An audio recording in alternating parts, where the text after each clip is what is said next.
દાહોદ જિલ્લાના સિંગવડ તાલુકાના તોરણી પ્રાથમિક શાળાના શિક્ષક ગોવિંદ નટને કડકમાં કડક ફાંસીની સજા આપવામાં આવે તેવી માંગ સાથે આદિવાસી એકતા સંગઠન દ્વારા દાહોદ કલેક્ટરશ્રીને આવેદનપત્ર આપવામાં આવ્યું।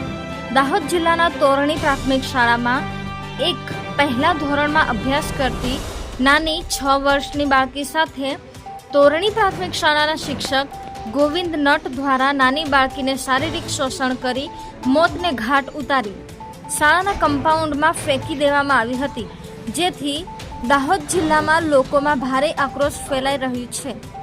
જેથી આવા ગોવિંદ નટને ફાંસીની સજા આપવામાં આવે તેવી માંગ સાથે આદિવાસી એકતા સંગઠન કાર્યકર્તાઓ દ્વારા દાહોદ જિલ્લા કલેક્ટર કચેરી ખાતે આવેદનપત્ર આપવામાં આવ્યું।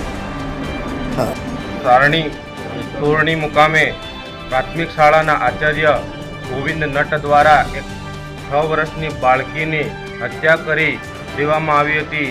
એવા ક્રૂર શિક્ષક આચાર્ય હોય એમને કડકમાં કડક ફાંસીની સજા થાય તેવી માંગ કરીએ છીએ। જે આચાર્ય ધર્મના પ્રચાર કરતા હોય, RSS સાથે સંકળાયેલા હોય, તેમજ આચાર્યનું પદવી ધરાવતા હોય ને ગુરુ તરીકે રહેતા હોય, તે કલંક લાગે એવું, શિક્ષણને કલંક લાગે એવું કાર્ય આજે કરવામાં આવ્યું છે। તે બદલ આદિવાસી સમાજના યુવા સંગઠનો દ્વારા આજ રોજ કલેક્ટર કચેરી ખાતે આવેદન આપવામાં આવ્યું છે। જોહાર, જય આદિવાસી।